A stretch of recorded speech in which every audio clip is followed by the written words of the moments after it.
Hey, I'm Roland and we're taking a look at the Huawei Nova 4. The Nova 4 was the first phone to ever be announced with a punch hole camera, which basically means they cut a hole in the LCD screen here and put in this camera.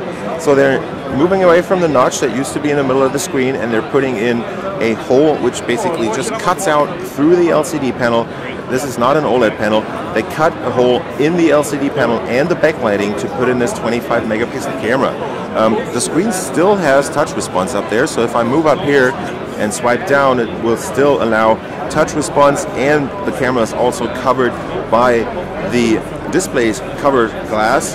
But there is a screen protector on here, and they make also a small hole in there to make sure that the camera has a clear view. The panel itself is an LCD, as I said. It runs at 2310 by 1080 pixels, which is pretty decent. It's a 6.4 inch screen, so 1080p seems pretty much okay. There shouldn't be any issues sharpness-wise, and it should even be better than the usual pixel or pentile matrix OLED screens. You don't get the same contrast, but you still have a very decent screen on here. There's basically no bezels at the top and on the left and on the right. At the bottom you have a small bezel which houses the ICs that are used to control the screen. And overall it looks pretty nice. If you look up here, you can see that the icons that are in the notification bar, they are moved a little further down so you don't take up too much space, and all this the real estate up there that goes to waste is minimized, but they still have to give a little bit of room to accommodate that camera up there. Overall, I personally think it looks pretty nice. They're using gesture navigation based on Android 9 and EMUI 9, which is simple to use actually. So you just swipe from the bottom, and I basically closed all the apps. So that's how you leave an app. You just swipe from the bottom, and there you are in the multitasking menu.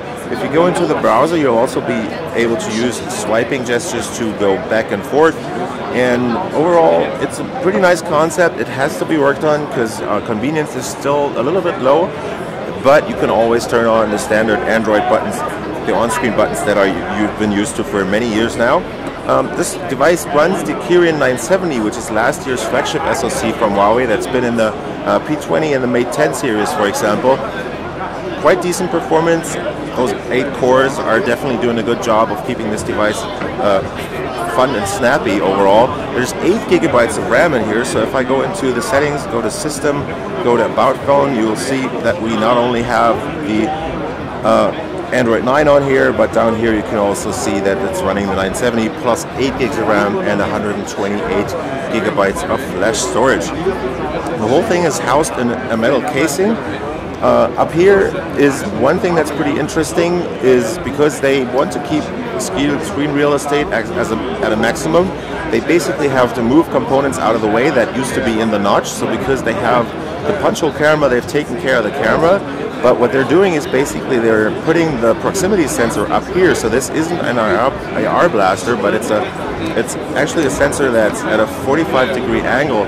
So that detects if you've moved the device closer to your face or to your ear, so it turns off the screen once you are doing a call.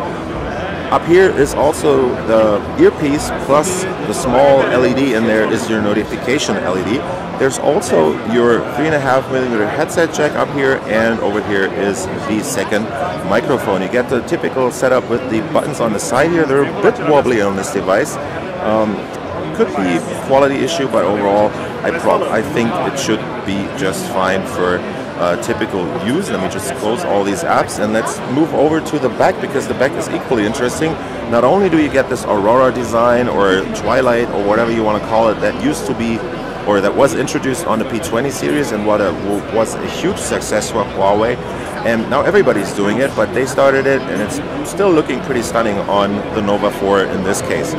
Because they had to move the fingerprint reader, or they couldn't put the fingerprint reader in the screen because that's an LCD, you have a backlight on there, and you can't put an in-screen fingerprint reader on there. They move it to the back, it works just fine. should work just as fast as we're used to from Huawei. But what's even more interesting is the camera unit back here, because this is a triple cam setup that uses not only a 48 megapixel sensor from Sony, that should be the IMX586 that's just been announced by Sony and has been out for a little while. It's also used on the View 20 from Honor there, but they're putting it in here too. And they're combining it with a 16 megapixel wide angle camera, so you can catch much more if you take pictures. And also in there is a 2 megapixel sensor that gives you depth information, so you can set real-time bokeh effects and other depth effects using this. Under here is also your dual LED flash, and that is pretty much it. On the back, under the cover glass, here is a 3750 milliamp hour battery that is charged using an 18 watt supercharge adapter.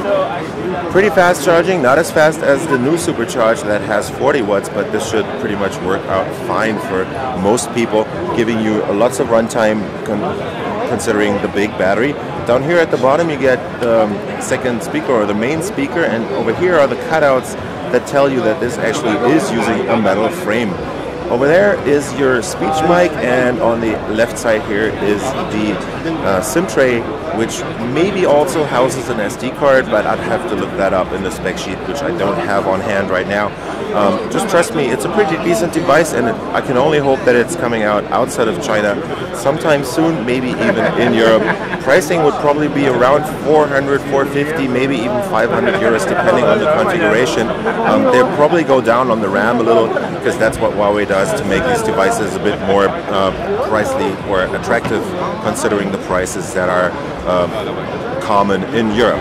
So that's just been a very quick look at the Honor, or not Honor View 20, but the Nova 4, which actually has the same screen as the View 20, because they both have this punch hole camera on the front and the 48 megapixel sensor on the back.